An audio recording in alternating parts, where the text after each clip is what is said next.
প্রিয় নবীজি হিজরত করে বের হয়ে গেলেন, যেতে লাগলেন আরব সাগরের পাশ দিয়ে। হযরত সুরাকা রাদিয়াল্লাহু আনহু তখনও কালেমা পড়েন নাই। সুরাকা বের হলেন, সে আরব্য বেদুইন ছিলেন, ডাকাত। কি ছিল?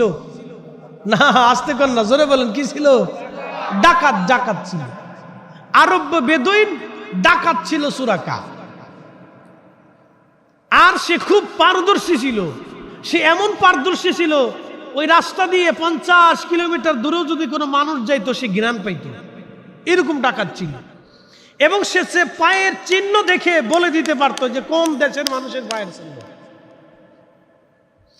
উটের পায়ের চিহ্ন দেখে সে বলে দিতে পারতো কোন এলাকার উট। এরকম ডাকাত ছিল সুরাকা রাদিয়াল্লাহু আনহু।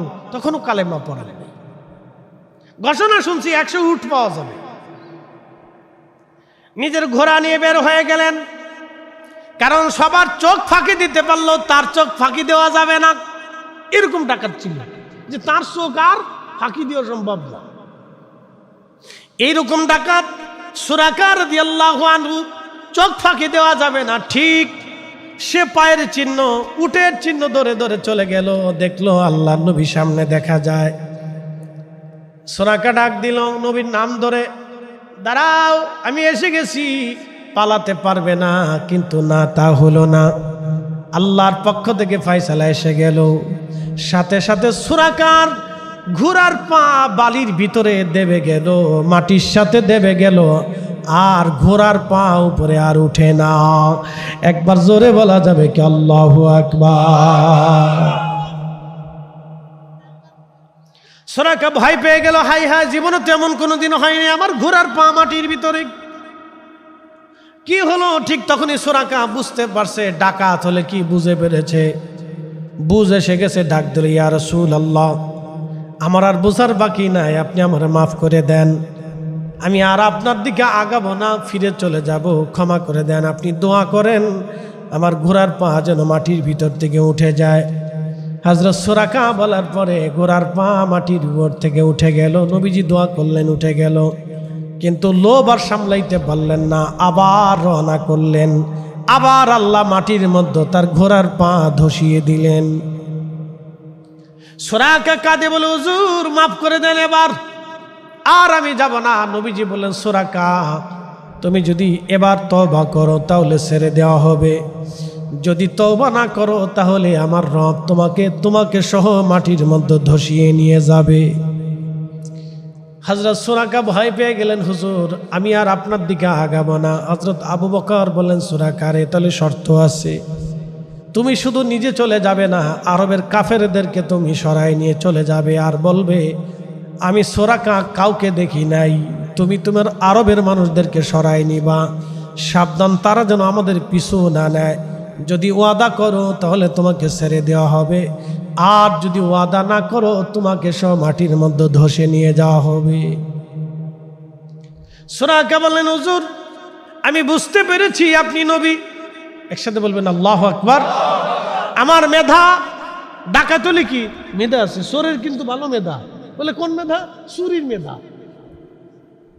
যে ডাকাত তারও কিন্তু ভালো মেধা। বলে কিসের মেধা? ও ডাকাতির মেধা, ওর চিন্তা করে আগে থেকে পরিকল্পনা করে। ওরা যদি চুরি ডাকাতি না করে ব্যবসার পরিকল্পনা করতো, মানুষের উপকারের পরিকল্পনা করতো, তাহলে সমাজে অনেক উপকার হইতো, কিন্তু মেধা খারাপ না। ওরা 10 দিন ধরে পরিকল্পনা করে যে কার কাছ থেকে ডাকাতি করবে। এই যে আমাদের দেশে যারা চান্দাখোর আছে, চান্দাবাজ আছে, ওরা চিন্তা করে ম্যাপ করে যে কার কাছ থেকে চান্দা নেব। ওরা এই চান্দার ধান্দা না করে যদি ব্যবসার ধান্দা করতো তাহলে আমার সমাজ চেঞ্জ হয়ে যাইতো, রাষ্ট্রের উপকার হইতো। কথা কোন ঠিক কিনা? কিন্তু ওদের মেধা, ওরা চান্দায় খাটায়, চুরি ডাকাতিতে খাটায়। তো সুরাকা মেধাবী, মারাত্মক মেধা। বুঝতেছেন, মানুষের ঘৃণা আসতো 50 কিলোমিটার দূর থেকে, মানুষের ঘৃণা তার নাকে আসতো। এ মারাত্মক মেধা ছিল তার। তো সে বুঝে ফেলছে যে আপনি নবী, আমার মাফ করে দেন, আমি চলে যাব, আপনাকে ডিস্টার্ব করব না।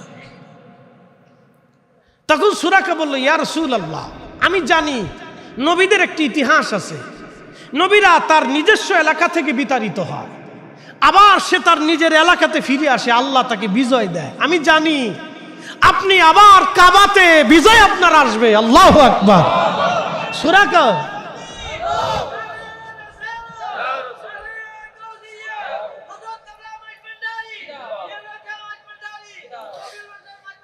সুরাকা ডাক দিয়ে বলতেছে, হুজুর আমি জানি আপনি আবার ফিরে আসবেন, মক্কা আপনার করতলগত হবে আমি জানি, কিন্তু ইয়া নবী আল্লাহ আপনি আমাকে একটা ওয়াদা নামা দিয়ে যান, অঙ্গীকার নামা দিয়ে যান। বলে কি চাও? বলে আপনি লিখিত দিয়ে দেন, যখন আপনি মক্কা বিজয় হবে সেই দিন আমি সুরাকা যদি জিন্দা থাকি তাহলে আপনি আমাকে হত্যা করবেন না, আপনি আমাকে নিরাপত্তা দিবেন, এই ওয়াদা আপনি লিখে দিয়ে দেন। নবী বললেন, আবু বকর সুরাকাকে তুমি লিখে দাও। চামড়ার সাথে অথবা গাছের খালের সাথে লিখে দেওয়া হলো সুরাকাকে। সুরাকা চলে গেল, সুরাকা চলে গেল, সুরাকা চলে গেল। প্রিয় নবী হিজরত করে করে মদিনাতুল মুনাওয়ারার দিকে চলে গেলেন। যাওয়ার সময় পাথর নবীকে সালাম দেয়, গাছে নবীকে সালাম দেয়, পশু পাখিরা নবীকে সালাম দেয়। আল্লাহর নবী হিজরত করে রওনা করলেন। মদিনায় সংবাদ গেল রসুল আসতেছে। প্রত্যেক দিন মদিনাবাসী মদিনার উপকণ্ঠে মক্কা থেকে আসার সময় যে রাস্তা আছে এই রাস্তার সামনে মদিনার মানুষ দাঁড়ায় থাকে, নবী কখন আসবে। সুবহানাল্লাহ, কে আসতে না জোরে। মদিনার মানুষেরা দাঁড়ায় থাকে নবী আসবে বলে, রসুল আসবে। প্রত্যেক দিন তারা দাঁড়ায় থাকে নবী আসবে,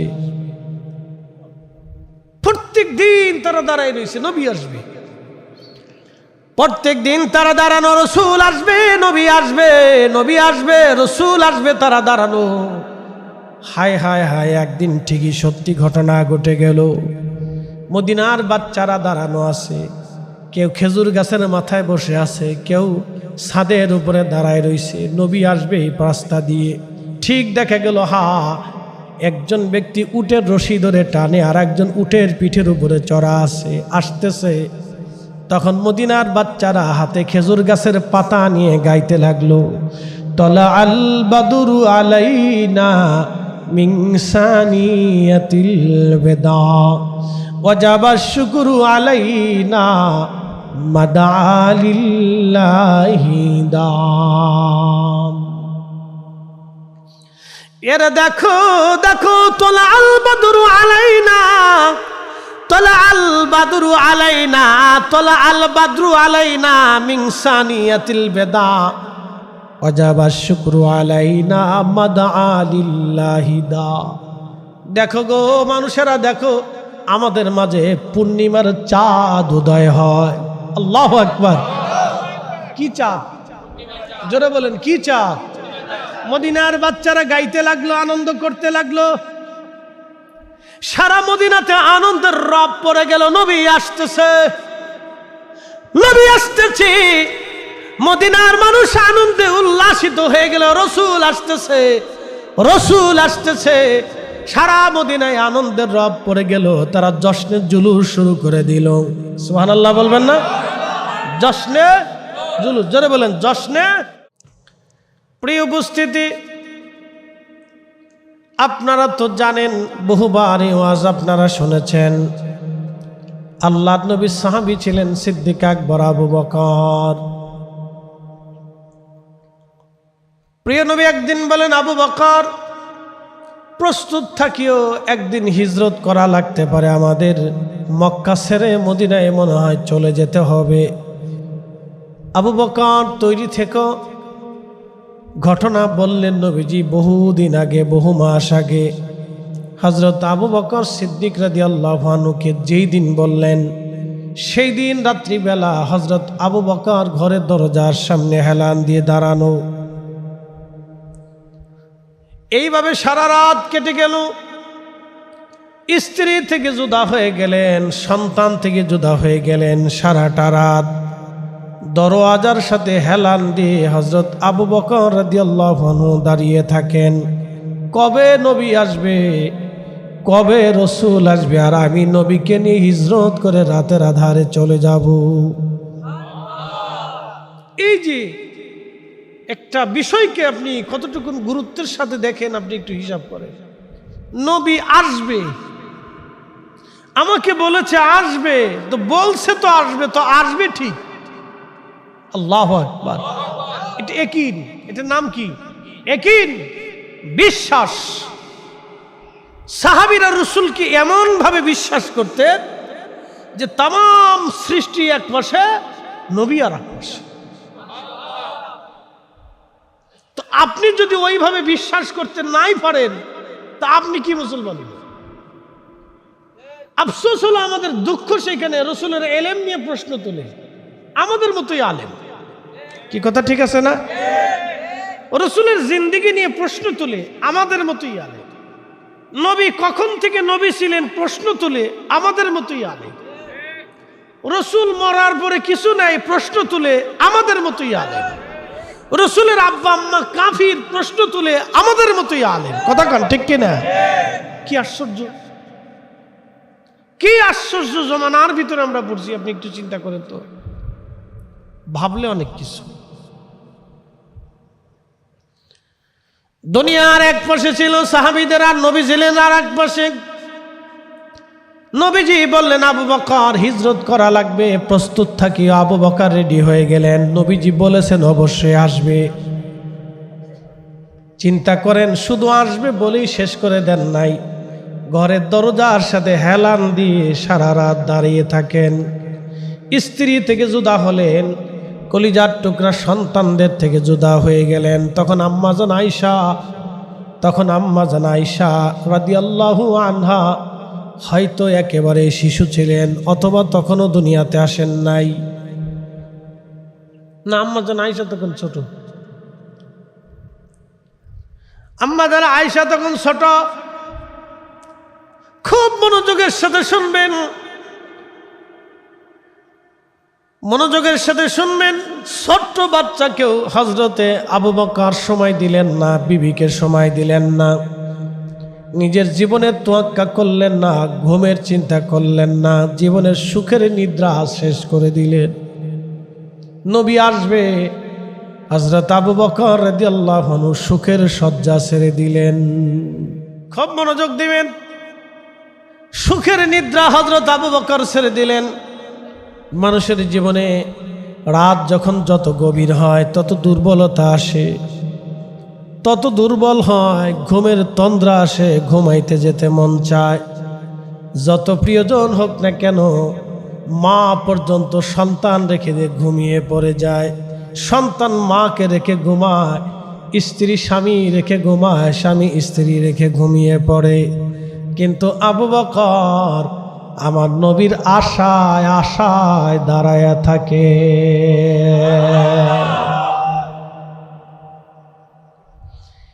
এরই নাম ইশকে রাসূল, এরই নাম ভালোবাসা, হুব্বে রাসূল, এরই নাম হুব্বে রাসূল, ভালোবাসা। আল্লাহ বলেন কুল, হুজুর আপনি আমার বান্দাদেরকে জানান, ইন কুনতুম তুহিব্বুনাল্লাহ ফাত্তাবিউনি ইউহিব্বুকুমুল্লাহ।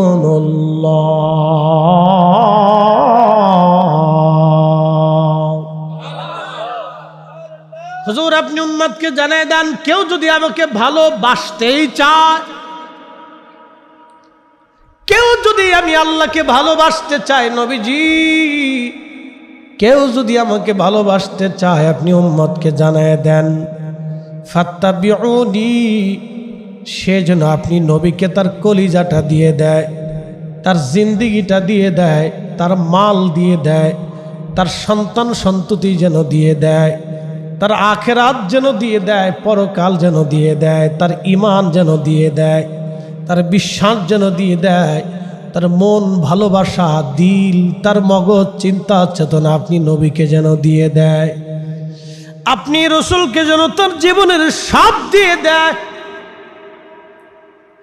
জান দিয়ে দেয়, মাল দিয়ে দেয়, সম্পদ দিয়ে দেয়, জিন্দেগি যেন দিয়ে দেয়। নবীজি যদি দিয়ে দেয়, তাহলে উম্মতকে জানায় দেন ইউহিব্বুকুমুল্লাহ, আমি আল্লাহ তাকে ভালোবাসবো, আমি আল্লাহ তাকে ভালোবাসবো, আমি আল্লাহ তাকে ভালোবাসবো।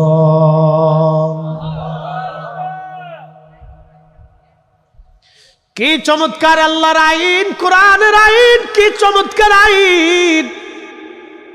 এই কথা যদি কেউ বুঝে তাহলে সে মিলাদুন নবীর মাহফিলের বিরোধিতা করতে পারে না। কি কথা কন না কেন?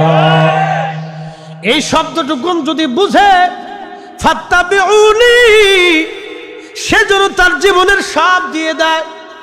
ইত্তেবা মানে কি?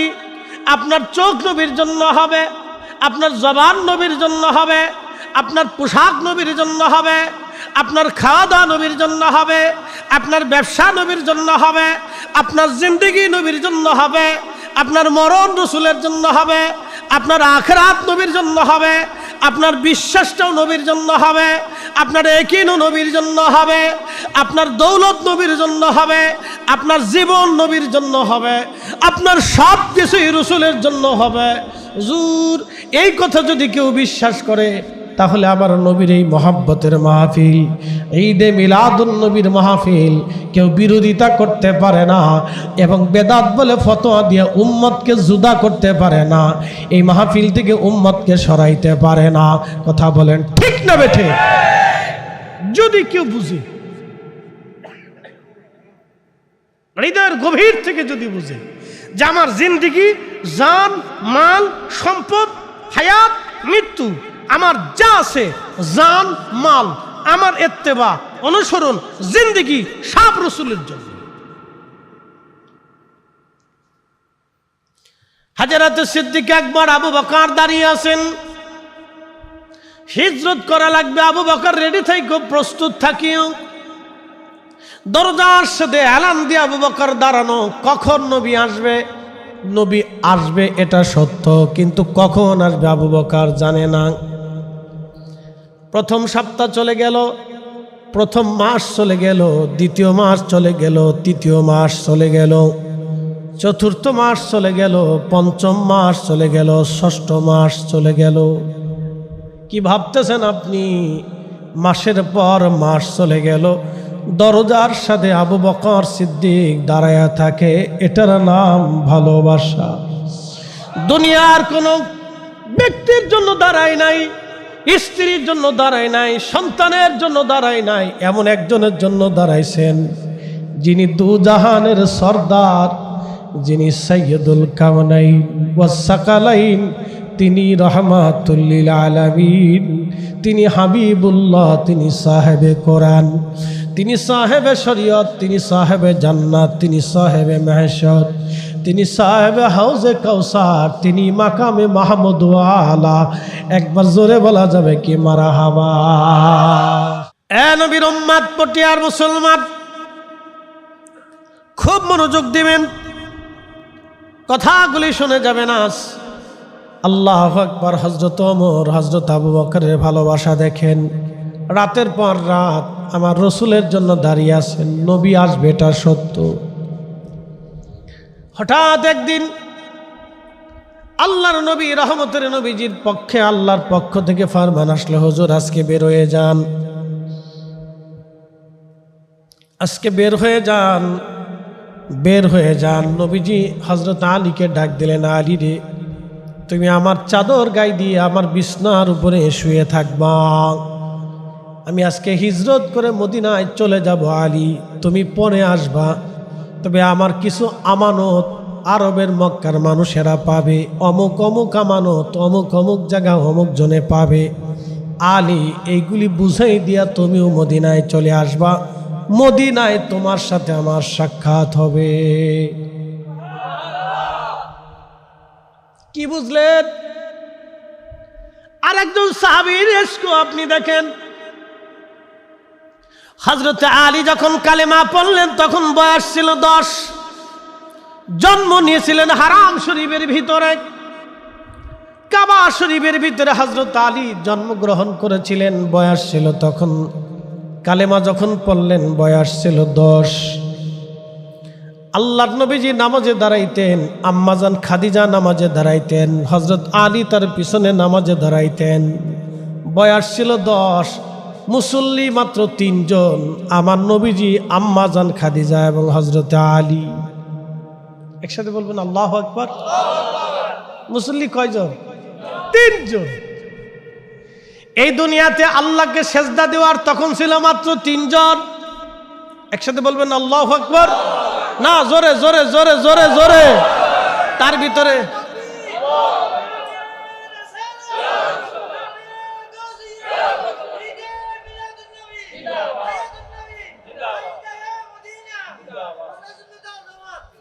মাশাআল্লাহ আল্লাহকে সেজদা দেওয়ার মতো ছিল 3 জন, আল্লাহর নবী, আম্মাজান খাদিজা এবং হযরত আলী। কাবা শরীফের সামনে 3 জন দাঁড়িয়ে গেলেন। আল্লাহর নবী সেজদা দিলেন আগে, সমতিতে নবীজি ডান পাশে দাঁড়িয়ে আছেন হযরত আলী, তার পিছনে দাঁড়িয়ে আছেন আম্মাজান খাদিজা। বন্ধু খুব মনোযোগ দিবেন। হযরত আলীকে নবী বলেন, আলী বিছনার মধ্যে তুমি শুয়ে যাও, আমার চাদর মোড়া দিয়ে আমার বিছনার উপরে চাদর মোড়া দিয়ে ঢেকে তুমি ঘুমিয়ে থাকবা আলী। আর কাফেররা আসবে আমাকে খোঁজার জন্য, আলী আমি দরজা দিয়ে বের হয়ে চলে যাব হিজরত। আলী রে, মদিনায় দেখা হবে, অমুক অমুক কাফেররা আমার কাছে এমন অমুক জিনিস পায়, তুমি এইগুলি আগামীকাল সবাইকে বুঝাই দিবা। আমার কাছে তারা আমানত রেখেছিল, আমানতগুলি বুঝাই দিবা রে আলী। দেখেন, আপনি একটু চিন্তা করেন, যে কাফেররা তাকে মারার জন্য আসতেছে, নবীজি সেই কাফেরদের আমানত পর্যন্ত বুঝাই দিয়েছিলেন। ইসলাম এত সুন্দর ছিল, রসুলের আদর্শ এত চমৎকার ছিল, এই আদর্শ আজকে উম্মতের ভিতরে নাই। প্রিয় উপস্থিতি হাজিরিন, যেই কাফেররা নবীকে হত্যা করার জন্য আসলো, নবীজি তাদের আমানত হযরত আলীর কাছে বুঝাইলেন, কালকে দিবা। আর একজন সাহাবীর এশকে রসুল দেখেন, হযরত আলী জানতেন এই চাদর মোড়া দিয়ে ঘুমাইলে নবী মনে করে তারা আমাকে হত্যা করতে পারে। মৃত্যুকে সামনে রাখলেন, এশকে রসুল রে কলিজার ভিতরে নিলেন। একসাথে বলবেন আল্লাহু আকবার। মৃত্যুকে সামনে রাখলেন, এশকে রসুল রে কলিজার ভিতরে নিলেন। বিশ্বাসটাকে, একিনটাকে এমনভাবে মজবুত করলেন, বিশ্বাস করলেন কি হযরত আলীর অন্তরে বিশ্বাস এসে গেল, নবী বলেছেন আমানত বুঝাই দিব, মদিনায় যায় নবীজির সাথে দেখা হবে, এর আগে আমার মৃত্যু হবে না। বুঝতে হবে আপনাকে, এটার নাম রাসূল করিমের প্রতি একই উম্মতের। হযরত আলী বুঝার আর বাকি নাই, আমার ইন্তেকাল, মৃত্যু তত সময় পর্যন্ত হবে না যত সময় মদিনাতে নবীজির সাথে দেখা না করব, কারণ নবী বলেছেন মদিনায় দেখা হবে। আমানত আমি বুঝাবো, রসুলের আমানত নষ্ট হবে, অবশ্যই আমার রব হতে দেবে না। কারণ আমানত যদি নষ্ট করে দেয়, কিয়ামত পর্যন্ত এই উম্মতের মাঝে প্রচার থাকবে নবীজি উম্মতের আমানত নিজে নষ্ট করেছিলেন।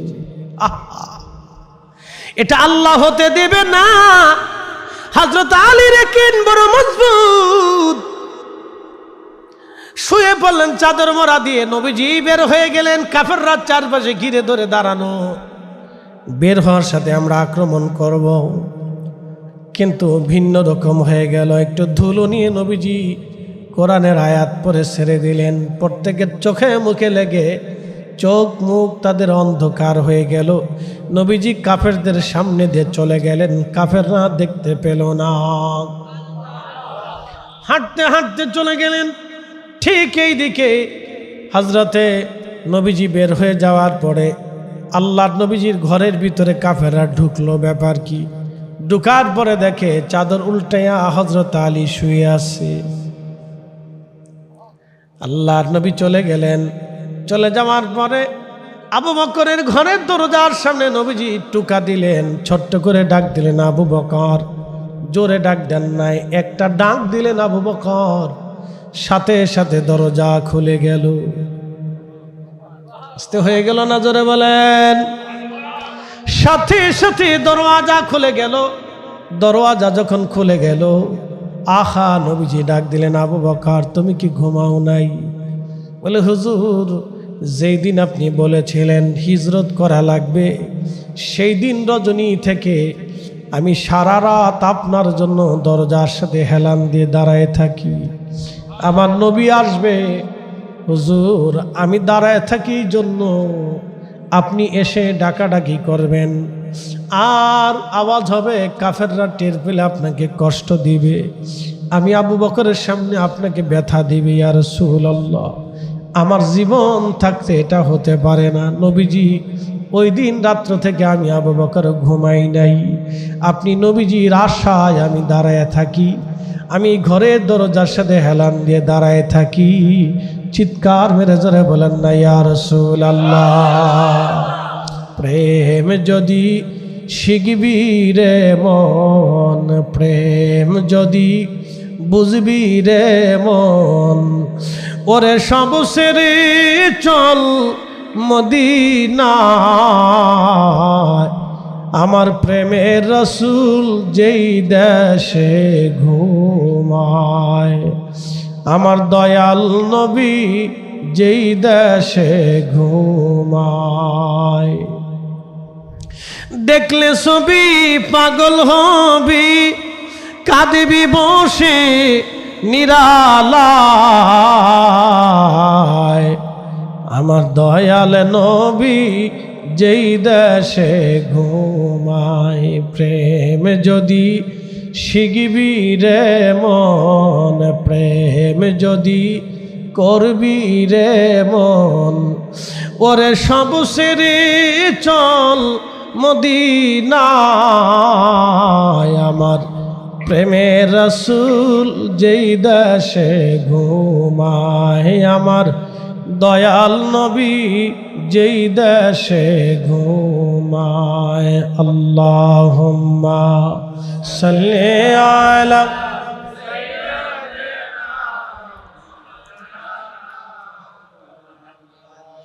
ওয়ালা আলি সাইয়্যিদিনা মাওলানা। প্রিয় পটিয়াবাসী, মনোযোগ দিবেন। আল্লাহ নবীজি বললেন, আবু বকর তাহলে চলো। হযরত আবু বকর রওনা হয়ে গেলেন। স্ত্রী থেকে জুদা হলেন, সন্তানদেরকে রেখে গেলেন। আবু বকর জানতেন, হযরত আবু বকর জানতেন আমার সন্তানদেরকে রেখে যাইতেছি, কাফেররা আমার সন্তান এবং স্ত্রী সবাইকে মেরে ফেলতে পারে আমাকে না পেয়ে। হযরতে আসমা রাদিয়াল্লাহু আনহা আবু বকরের আরেকজন কন্যা সন্তান ছিলেন, এবং আম্মাজান আয়েশা সিদ্দিকা রাদিয়াল্লাহু আনহা ছিলেন ছোট, হযরতে আসমা রাদিয়াল্লাহু আনহা ছিলেন বড়। আসমাকে বুঝিয়ে দিলেন, মা আমার, আমরা গারে সৌরে ওই গুহার ভিতরে লুকিয়ে থাকতে পারি রে মা, তুমি আমাদের জন্য খাবার লুকিয়ে পৌঁছাই দিয়ে আইসো। হযরতে আসমাকে বুঝিয়ে দিয়ে গেলেন। হযরতে আবু বকর সিদ্দিক নবীকে নিয়ে রওনা হয়ে গেলেন। রাসূলকে নিয়ে রওনা হয়ে যাওয়ার পরে কাফেররা বাড়িতে খুঁজে না পেয়ে হযরত আবু বকরের বাড়ি আসছে। হযরত আবু বকরের বাড়ি এসে দরজায় টোকা লাগাইলেন। হযরত আসমা রাদিয়াল্লাহু আনহা বের হয়ে আসলেন। কি চান আপনারা? বলে, তোমার আব্বাজান কোথায়? বলে, আব্বাজান বাড়িতে নাই। হযরত আসমা প্রিয় নবীজিকে সাথে নিয়ে চলে গেছে, এই কথা বললেন না, বললেন আব্বাজান বাড়িতে নাই। কাফেররা হযরত আসমা রাদিয়াল্লাহু আনহার মুখের মধ্যে থাপড় মারতে লাগলো। ছোট্ট মেয়েটা সেই দিন কাফেরদের আঘাতে অনেক কষ্ট পাইলেন, ব্যথা পাইলেন, কিন্তু নবীর এসকে বাবার মতো মোহাব্বত নিয়ে বলে দিলেন, আমার আব্বাজান বাড়িতে নাই। কোথায় গেছে বলতে পারি না, কোন জায়গা গেছে আমি তাও জানি না। চলে গেলেন হযরত নবীজি জাবালে সৌর। সৌরের পাশে একটা পাহাড় আছে, নাম জাবালে সাবির। পাহাড়টা কেটে কেটে অর্ধেক বানিয়ে ফেলেছে সৌদি সরকার। এখানে হোটেল বানানো হচ্ছে হাজিদের জন্য, জাবালে সৌর। জাবালে সৌরে চলে যাওয়ার পরে জাবালে সৌর ডাক দে বলে, ইয়া রাসূলুল্লাহ, নবীজি আপনি আমার উপরে আসছেন, আমার এখানে কোনো গুহা নাই, আপনাকে লুকায় রাখবো এমন কোনো জায়গা আমি পাহাড়ের মধ্যে নাই হুজুর। কালকে সকালবেলা কাফেররা আসবে, আপনাকে আমার উপরে পেলে আপনাকে আঘাত করবে, রক্তাক্ত করবে, আমি সৌর কিয়ামতের ময়দানে আল্লাহর কাছে কি জবাব দিব? নবীজি পার্শ্ববর্তী পাহাড় জাবালে সৌরে গুহা আছে, নবীজি আপনি সেইখানে চলে যান। জাবালে সাবির থেকে নবীজি সৌরের দিকে রওনা করলেন। সৌর নবীকে সালাম দিলেন, আসসালাতু ওয়াসসালামু আলাইকা ইয়া রাসূলুল্লাহ। একবার জোরে বলা যাবে কি মারহাবা? বনের যত পশুগণ ভক্তি করতই দুই চরণ, মেঘমালা ছায়া দিত গায় গো নবীজি, কোন সাধনে পাইব তোমায়, আমি কোন সাধনে দেখিব তোমায় গো নবীজি, আপনাকে দেখিবার মনে চায়। আল্লাহর নবীজি সৌর পর্বতে চলে গেলেন গুহার সামনে। আবু বকরকে বলেন, আবু বকর ভিতরে ঢুকো। হযরত আবু বকর এবং আল্লাহর নবী দুইজনে গুহার ভিতরে চলে গেলেন। গুহার সামনে একটা কবুতর উড়ে আসলো। কবুতর উড়ে এসে গুহার সামনে বাসা বানাইলো। বাসা বানাইয়া কবুতর ওইখানে ডিম পারলো। মাকড়সা এসে পুরা গুহার দরজার সামনে বিরাট বড় জাল বানাইয়া মাকড়সা সেই জালের মধ্যে বসে রইল। চিৎকার মেরে জোরে বলেন আল্লাহু আকবার। কবুতর আসলো, মাকড়সা আসলো। কবুতর এসে ডিম পারতেছে, মাকড়সার জাল বনাইয়া গুহার সামনে আমার নবীকে পাহারা দিতে লাগলেন। কি আশ্চর্য, প্রাণীরা পর্যন্ত নবীজিকে গুহার সামনে পাহারা দেয়, আর আরেক দল কাফেররা অস্ত্র শস্ত্র হাতে নিয়ে তারা আমার নবীকে খুঁজে হত্যা করার জন্য সারা আরব ভরে ঘুরতেছে। আবু জাহেল ঘোষণা দিল, যদি আমার ভাতিজাকে তোমরা ধরে নিতে পারো 100 উট তোমাদেরকে পুরস্কার দেওয়া হবে। এই 100 উটের আশা নিয়ে সারা আরবের কাফেররা বের হয়ে গেল। কোথায় আছে নবীকে ধরতেই হবে আজ। সাথে মাত্র একা হযরত আবু বকর, আর কেউ নাই। নবীজি এবং আবু বকর গুহার ভিতরে ঢুকলেন। গুহার ভিতরে ঢোকার পরে হযরত আবু বকর দেখলেন অনেকগুলি ছিদ্র দেখা যায়। চিন্তা করলেন এই ছিদ্রের ভিতর থেকে পোকা আসতে পারে, সাপ আসতে পারে। পাহাড়ি সাপ বড় বিষাক্ত হয়। এই সাপ যদি আসে, নবীজিকে যদি কষ্ট দেয়, আমি আবু বকরের এই চেষ্টাগুলি বৃথা হয়ে যাবে। গায়ের চাদরগুলি ছিঁড়লেন, ছিঁড়ে গুহার জায়গাগুলি, গর্তগুলি হযরত আবু বকর ভরে ভরে দিয়ে বন্ধ করে দিলেন। সব গর্তগুলি বন্ধ করলেন, কিন্তু একটা গর্ত হযরত আবু বকর বন্ধ করতে পারেন নাই। ইতিমধ্যে চাদর শেষ হয়ে গেছে, আর কিছুই নাই বন্ধ করার মতো। হযরত আবু বকর বসে আছে। নবীজি বললেন, আবু বকর ক্লান্তি লাগে, আমি একটু বিশ্রাম নিতে চাই। নবীজিকে বললেন, হুজুর আপনি আমার কোলের মধ্যে বিশ্রাম নেন। আস্তে হয়ে গেল না, জোরে বলবেন। হুজুর আপনি আমার কোলের মধ্যে বিশ্রাম নেন। আল্লাহর হাবিব হযরত আবু বকরের উরু মুবারকের উপরে মাথা মুবারক দিলেন। এখন আপনি বলেন তো, যেই মাথা মুবারক উরুর উপরে পড়ল, সেই দেহ কখনো জাহান্নামে যেতে পারে না, ঠিক কিনা?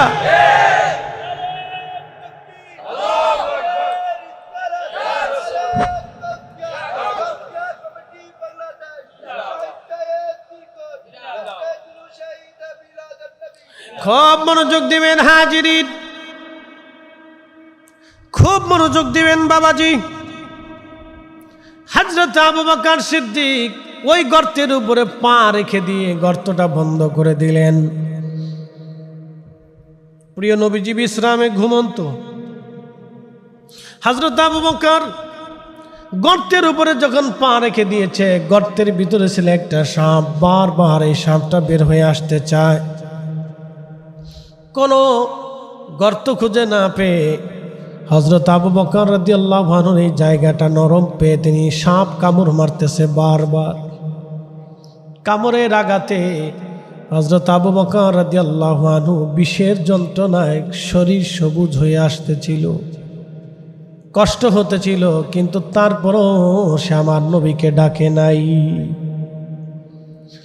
আমার রসুলকে ডাকে নাই। আবু বকর সিদ্দিক বিষের যন্ত্রণা সহ্য করতে না পারে চোখ থেকে পানি বের হয়ে আসলো। পানি বের হয়ে চোখ বেয়ে প্রিয় নবীজির বদন মুবারকে, চেহারা মুবারকে পানি এসে পড়ল। ঠিক নবীজির ঘুম ভেঙে গেল। আবু বকর তুমি কি জন্য কাঁদো গো? বাড়ির কথা কি মনে পড়ছেনি? বিবির কথা মনে পড়ছেনি? সন্তানের কথা মনে পড়ছেনি? হযরত আবু বকর ডাক দিলেন, না ইয়া রাসূলুল্লাহ, হিজরত করেছি, দুনিয়ার সব জুদা করে দিয়ে আপনার সাথে এসেছি। ইয়া রাসূলুল্লাহ, সন্তান, স্ত্রী, পুত্র পরিজন কাফেরদের হাতের নাগালে রেখে চলে আসছি। সন্তানের মায়ায় কাঁদি না, পরিবারের মায়ায় কাঁদি না, বাসস্থানের মায়ায় কাঁদি না, নিজের দেশের মায়ায় কাঁদি না। ইয়া রাসূলুল্লাহ, সাপে কামড় দিয়েছে, যন্ত্রণা সহ্য করতে না পেরে চোখ বেয়ে পানি আসছে। আবু বকর রে, ডাকলা না কেন? বলে, ইয়া রাসূলুল্লাহ, যদি ডাকি আপনার ঘুমে ব্যাঘাত হবে, আপনার বিশ্রামে কষ্ট হবে, নবী কষ্ট পাক, আমি আবু বকর এটা চাই না। চিৎকার মেরে জোরে বলেন আল্লাহু আকবার।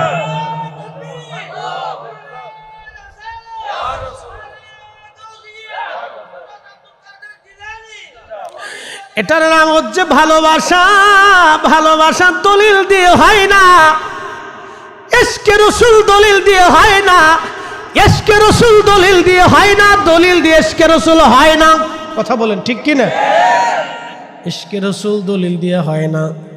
আল্লাহ যার কলিজার মধ্যে ঢেলে দেয় তার ভিতরেই আসে, ঠিক কি না?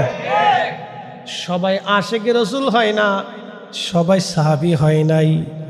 আল্লাহ ওই রুহটাকে ভালোবাসছে যেই রুহটা রসুলকে ভালোবাসছে।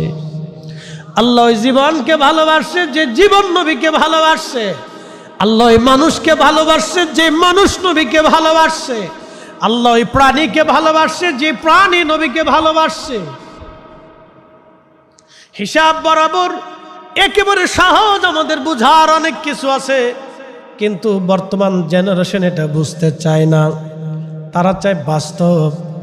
বন্ধু, বাস্তব দিয়ে কি করবা তুমি? সাহাবীদের জিন্দেগির দিকে তুমি তাকাও। অনেকে কয় দলিল কি? আরে মিয়া, নবীর জিন্দেগি পুরাটাই তো দলিল। বলে তোমরা সুন্নি হক, দলিল কি? বলে হযরত গাউসে পাক আব্দুল কাদের জিলানীর জিন্দেগি আমাদের দলিল। কথা কন না কে? কেন অলি কারে বানায় আল্লাহ? কোন সিটার রে, বাটপার রে, দুশমনের রসুল রে আল্লাহ অলি বানায় না। আল্লাহ তারই অলি বানায় যার জিন্দেগি নবীর কদমে কোরবানি হয়। সুন্নিরা হক, দুনিয়ার সব অলিরা আমাদের দলিল। কথা কন ঠিক কিনা? সুন্নিরা হক, দুনিয়ার সব সাহাবীরা আমাদের দলিল। সুন্নিরা হক, আশারে মুবাশশারা, খুলাফায়ে রাশিদা, আহলে বাইত রাসূল, শুহাদায়ে কারবালা, মুতাকাদ্দিমিন, মুতাআখিরিন, সালফে সালিহিন, চার মাযহাব আর চার তরিকা আমাদের দলিল। কথা বলেন ঠিক কিনা? বাস্তবে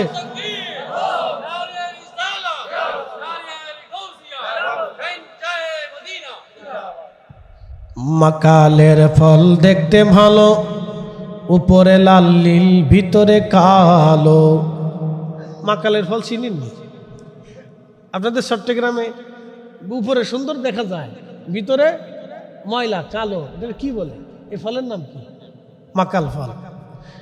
মাকালের ফল দেখতে ভালো, উপরে লাল নীল ভিতরে কালো। আপেলের মতো দেখা যায়, আপেলের মতো দেখতে খুব সুন্দর, বাহিরে খুব চমৎকার, ভিতরে গন্ধ পচা। মাকালের ফল দেখতে ভালো, ভিতরে লাল নীল, উপরে লাল নীল ভিতরে কালো। ওরে সারা জীবন এমনি গেল দয়াল, সারা জীবন এমনি গেল, খাইতে আমরা পারলাম না। যার ভিতরে নাই রসুলের প্রেম, তার সাথে ভাব কইরো না। যার ভিতরে নাই রসুলের প্রেম, তার সাথে ভাব রাইখো না। মাকালের ফল দেখতে ভালো, উপরে লাল নীল ভিতরে কালো। ওরে সারা জীবন এমনি গেল দয়াল, সারা জীবন এমনি গেল, খাইতে আমরা পারলাম না। যার ভিতরে নাই রসুলের প্রেম, তার সাথে ভাব রাইখো না। যার ভিতরে নাই রসুলের প্রেম, তার সাথে ভাব কইরো না।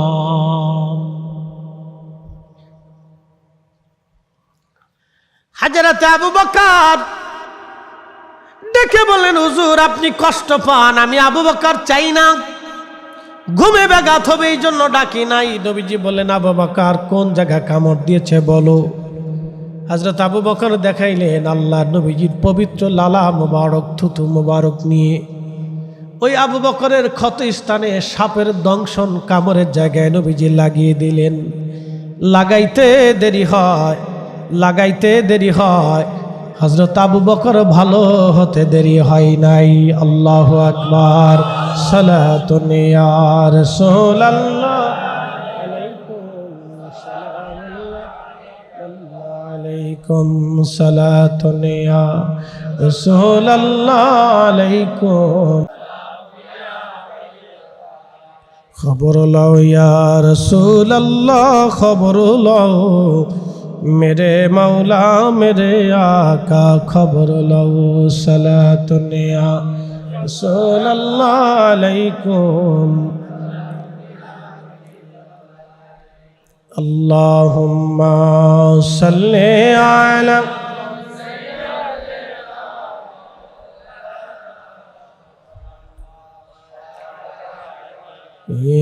सय्यिदना मौलाना মুহাম্মদ। খুব মনোযোগ দেবেন।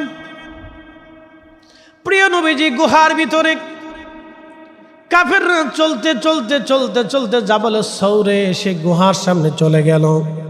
দেখেন তারা খুঁজতে খুঁজতে গুহার সামনে চলে গেছে। ওইখানে যাওয়ার পরে একদল কাফেররা বলল, ভিতরে চলো, ভিতরে ঢুকে দেখে আসি। আর এক দল বলল, তোমরা তো বোকা, দেখো না গুহার সামনে কবুতরে ডিম পারছে, মাকড়সা বাসা বানাইছে, এর ভিতরে যদি কোনো মানুষ থাকতো তাহলে অবশ্যই মাকড়সার বাসা থাকার কথা না, কবুতরে ডিম পারার কথা না। ফিরে চলো, এখানে কেউ নাই, খামাখা ভিতরে ঢুকার দরকার নাই। হযরত আবু বকর ভয় পেয়ে গেলেন, একেবারে গুহার সামনে তারা। আবু বকর বলেন, ইয়া রাসূলুল্লাহ একটু যদি আসে আমরা ধরা পড়ে যাব। আল্লাহর নবী বলেন, আবু বকর চিন্তা করো না, এখানে আমরা দুইজন না, আমাদের সাথে আরেকজন আছে, তিনি আমাদের আল্লাহ। আল্লাহু আকবার। আবু বকর চিন্তা করিও না, আমরা দুইজন না, আমাদের সাথে আল্লাহ নিজে আছে। আবু বকর চিন্তা করিও না, আমাদের সাথে আল্লাহ নিজে আছে। আবু বকর আল্লাহ নিজে আছে রে আবু বকর, চিন্তা করিও না। হযরত আবু বকর সিদ্দিক রাদিয়াল্লাহু আনহু চিন্তা মুক্ত হয়ে গেলেন। ওদিকে হযরতে আসমা রাদিয়াল্লাহু আনহা গোপনে খাবার নিয়ে আসতেন।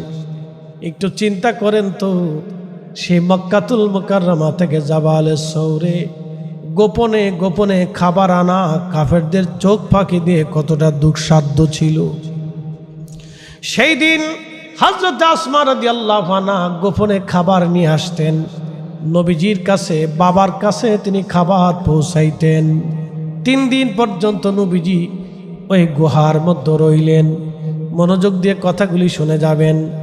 বর্তমানে কাবা শরীফের যে কবুতর আপনারা দেখেন, আল্লাহু আকবার, ইমাম ইবনু কাসির আল বেদায়ের মধ্যে লেখেন, ইমাম ইবনু কাসির আল বেদায়ের মধ্যে লেখেন 1450 বছর আগে যেই কবুতরের ডিম পেড়েছিল, সেই ডিম থেকে বাচ্চা হয়েছিল, সেই কবুতর থেকে কবুতর হলো, সেই কবুতরগুলি গারে সৌর থেকে তারা হারাম শরীফে চলে আসলো।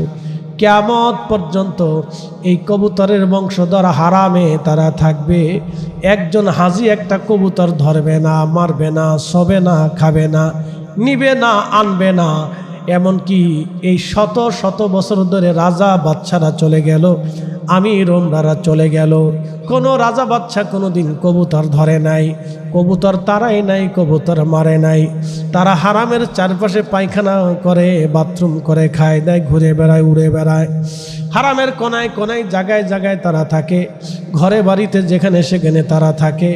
শত শত বছর ধরে তাদের বংশধর এখনো আছে, তারা কখনো বংশধর তাদের শেষ হয় নাই।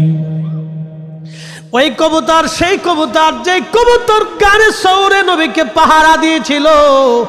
একবার জোরে বলবেন কি মারহাবা। সেটা সেই কবুতর গানে সৌরে এখনো পাহারা দেয়। বন্ধু খুব মনোযোগ দিবেন, এই কবুতরগুলি এখন হারামে থাকে। আল্লাহর নবী এখান থেকে বের হলেন। এখান থেকে বের হয়ে যাওয়ার সময় একটু চিন্তা করবেন, আবু বকরের প্রেম, হযরত আলীর প্রেম, হযরত আসমা রাদিয়াল্লাহু আনহার প্রেম।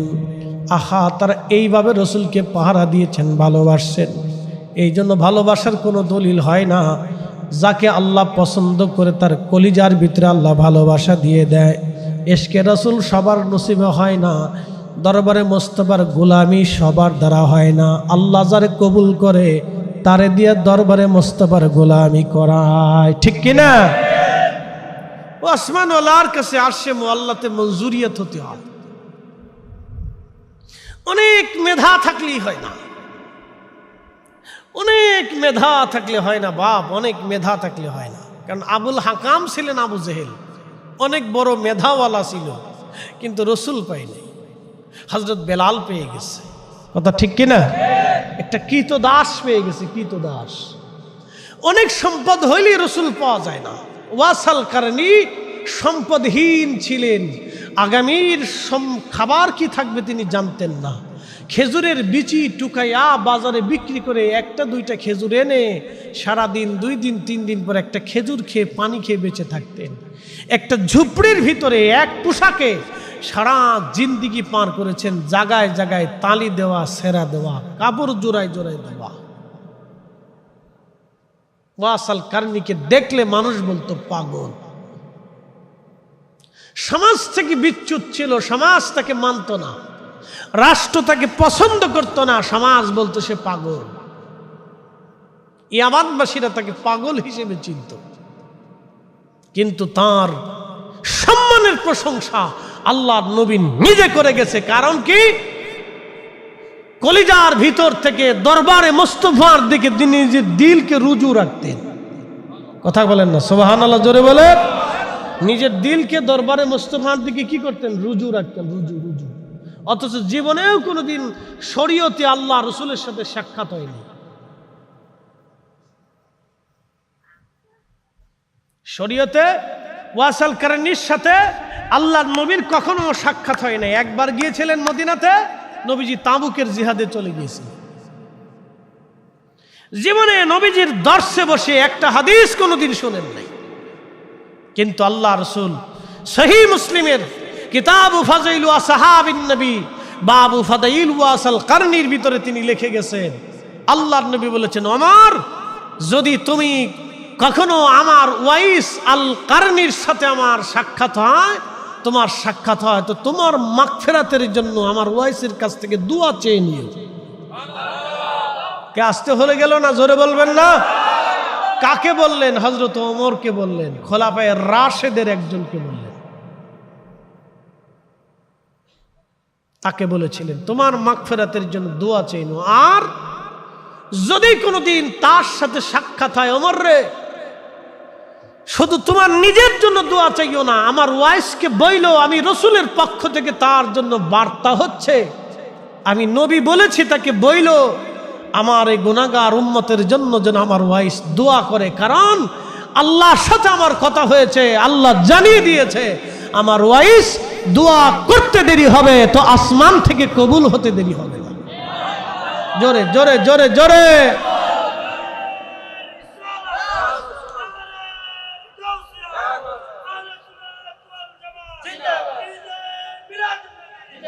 ওরে প্রেম যদি শিখবি রে মন, প্রেম যদি করবি রে মন, সব ছেড়ে চল মদিনায় আমার প্রেমের রাসূল যেই দেশে ঘুমায়, আমার দয়াল নবী যেই দেশে ঘুমায়।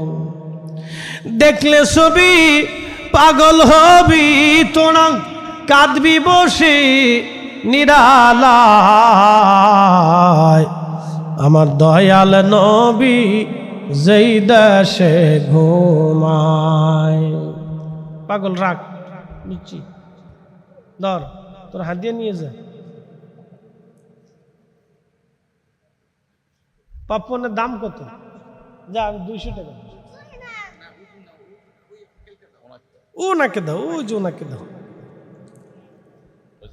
মাশাআল্লাহ, মারহাবা কর। লাও তোমার পপকর্ন লয়ে যাও। আচ্ছা থাক।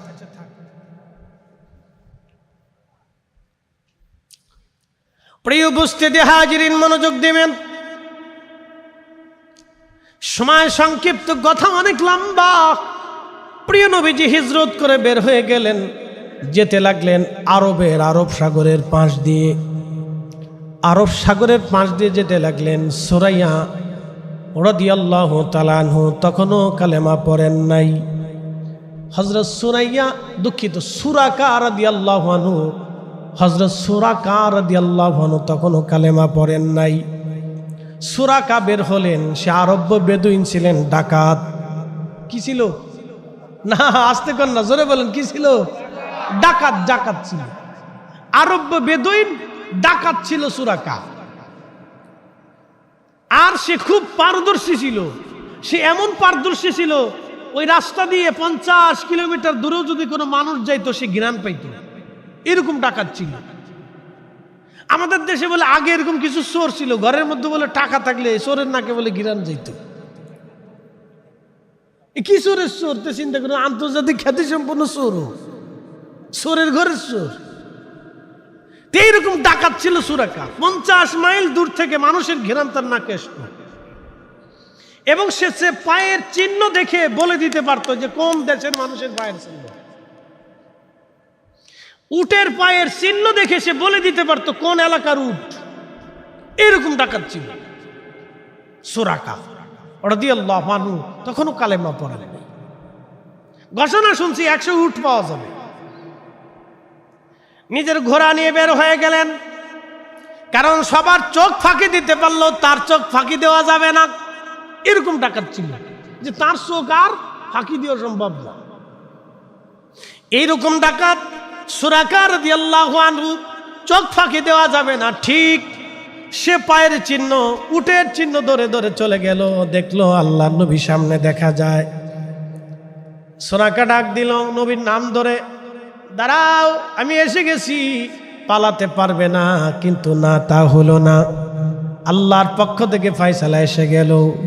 সাথে সাথে সুরাকার ঘোড়ার পা বালির ভিতরে দেবে গেল, মাটির সাথে দেবে গেল, আর ঘোড়ার পা উপরে আর উঠে না। একবার জোরে বলা যাবে কি আল্লাহু আকবার।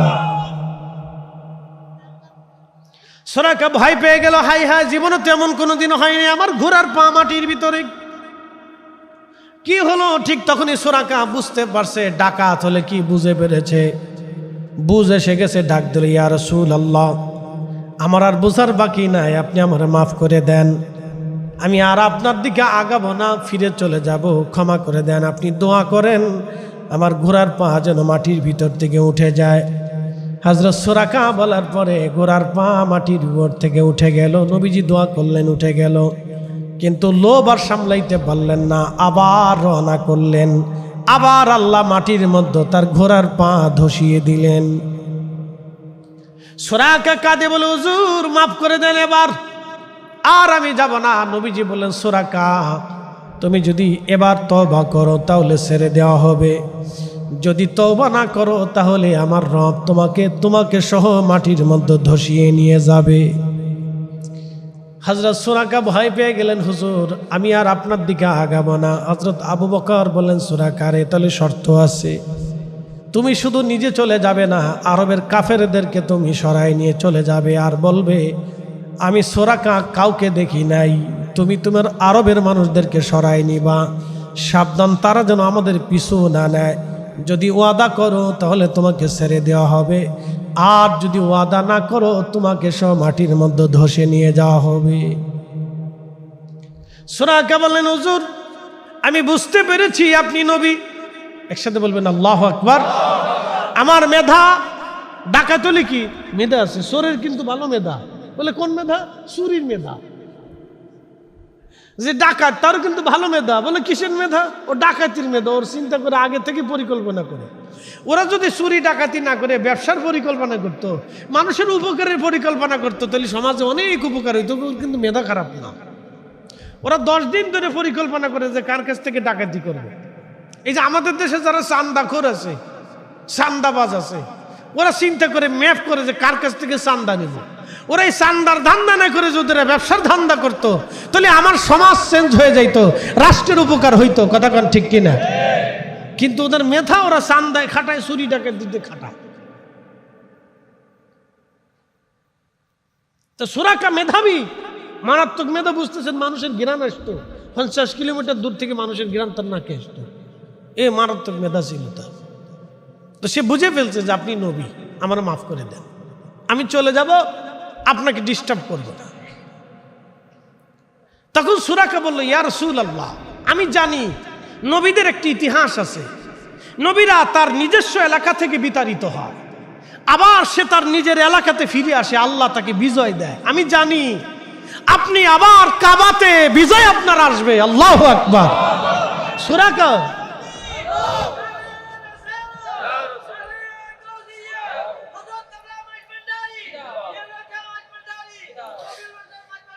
সুরাকা ডাক দিয়ে বলতেছে, হুজুর আমি জানি আপনি আবার ফিরে আসবেন, মক্কা আপনার করতলগত হবে, আমি জানি, কিন্তু ইয়া নবী আল্লাহ আপনি আমাকে একটা ওয়াদা নামা দিয়ে যান, অঙ্গীকার নামা দিয়ে যান। বলে কি চাও? বলে আপনি লিখিত দিয়ে দেন, যখন আপনি মক্কা বিজয় হবে সেই দিন আমি সুরাকা যদি জিন্দা থাকি তাহলে আপনি আমাকে হত্যা করবেন না, আপনি আমাকে নিরাপত্তা দিবেন, এই ওয়াদা আপনি লিখে দিয়ে দেন। নবী বললেন, আবু বকর সুরাকাকে তুমি লিখে দাও, চামড়ার সাথে অথবা গাছের খালের সাথে লিখে দেওয়া হলো সুরাকাকে।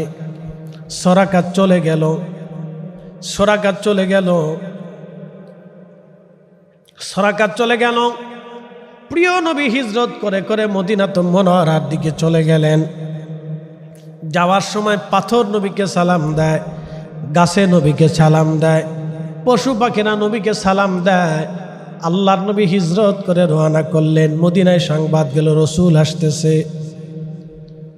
প্রত্যেক দিন মদিনাবাসী মদিনার উপকণ্ঠে মক্কা থেকে আসার সময় যে রাস্তা আছে, এই রাস্তার সামনে মদিনার মানুষ দাঁড়ায় থাকে, নবী কখন আসবে।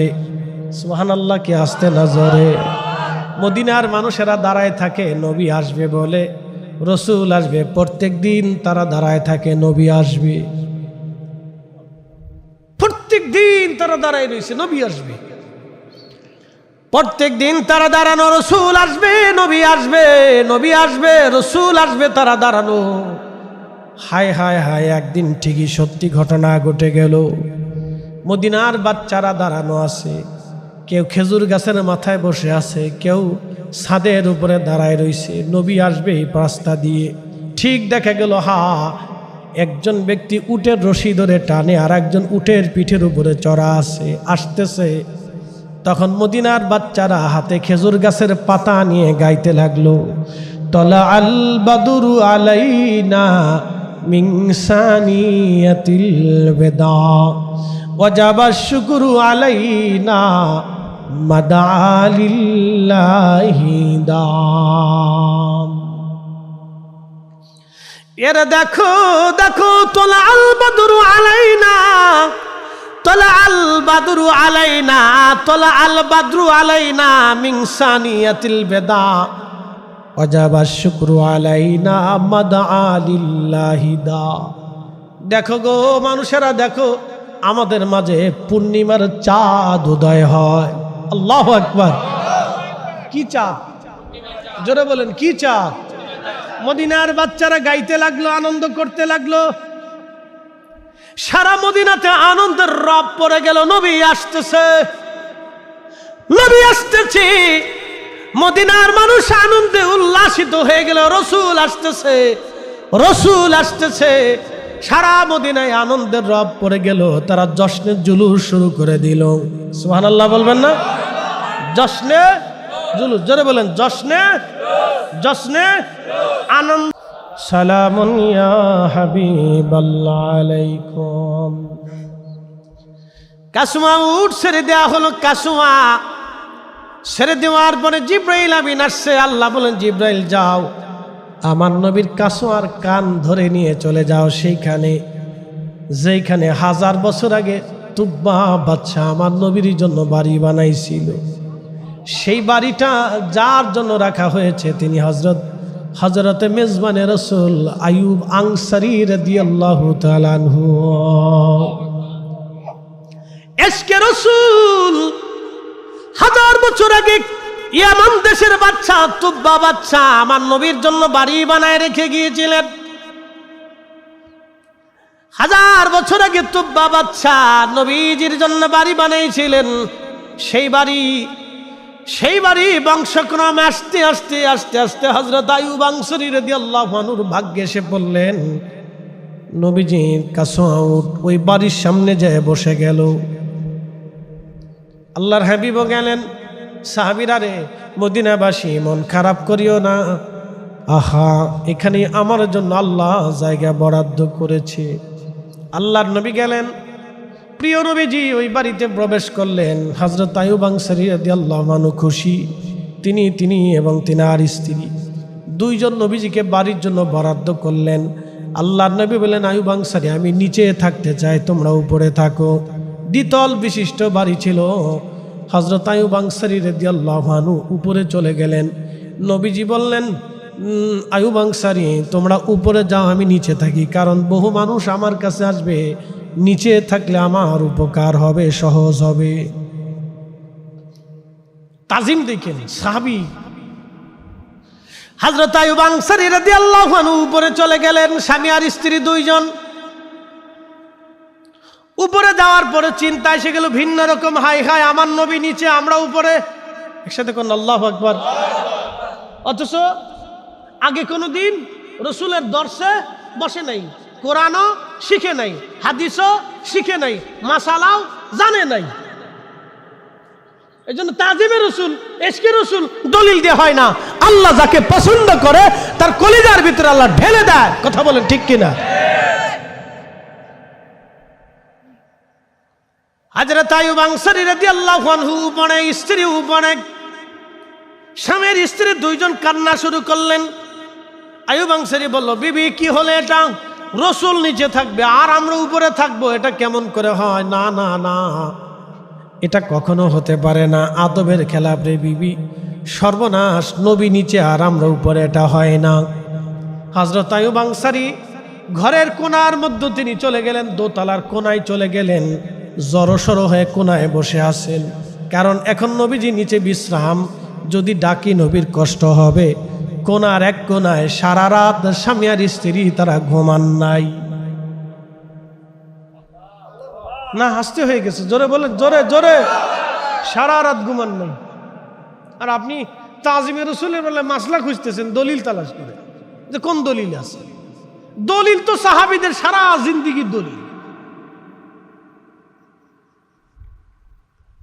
হযরত আইয়ুব আনসারী রাদিয়াল্লাহু আনহু, আইয়ুব আনসারী রাদিয়াল্লাহু আনহু ঘরের কোনায় বসে গেলেন। বিবি জড়সড় হয়ে দুইজনে এক কোনায় বসে আছে।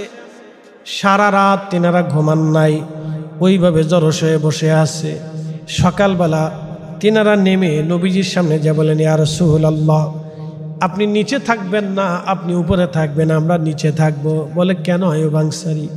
বলে, হুজুর, রহমতের নবী নিচে থাকবে আর আমি আইয়ুব আনসারী বিবি নিয়ে উপরে থাকবো, আদবের খেলাফ, এটা আমার জীবন চলে গেলেও হবে না ইয়া রাসূলুল্লাহ। আমি আর আমার স্ত্রী কালকে রাত্রিবেলা সারা রাত্র ঘুমাইতে পারি নাই নবীজি, আমরা ঘরের এক কোণার মধ্যে বসেছিলাম ইয়া রাসূলুল্লাহ। নবীজি, আপনি উপরে থাকবেন আর আমরা নিচে থেকে আপনাকে পাহারা দিব। আল্লাহর নবী উপরে চলে গেলেন, আইয়ুব আনসারী রাদিয়াল্লাহু আনহু নিচে চলে আসলেন। এটা ছিল ইশকে রাসূল, তাজিমে রাসূল। সাহাবীরা এইভাবে নিজের জীবনের সব কিছু দিয়ে রাসূলকে ভালোবাসছে, জীবনের সব কিছু দিয়ে নবীকে ভালোবাসছে।